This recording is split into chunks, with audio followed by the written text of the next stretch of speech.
Сәлеметсіздер ме? Мен сіздерге бүгін бір ғана ингредиенттен тез әрі оңай өте дәмді балмұздақтың жасалу түрін көрсететін боламын. Айтып отырған жалғыз ингредиентіміз бұл банан. Яғни бананнан балмұздақ жасайтын боламыз.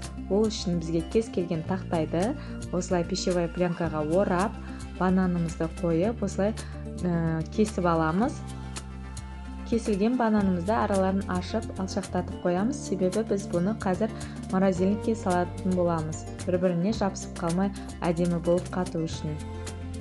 Біраз уақыт морозильникте тұрып, қатқан банандарымызды шығарып, кез келген блендерде езетін боламыз. Яғни таза блендерге тек қана мұздатылған бананымызды саламыз, басқа ештеңе қоспайсыздар.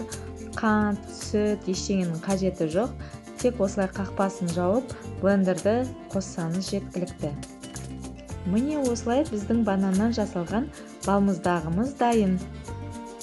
Дайын балмұздақты осылай ыдысқа әдемілеп салып, шоколад қосып немесе былай да өзінде жей беруіңізге болады. Шоколадты балмұздақты жақсы көретін жандарға жаңағы дайын езбенің үстінен осылай какао ұнтағын қосып, кішкене блендермен айналдырып жүрсеңіздер жеткілікті.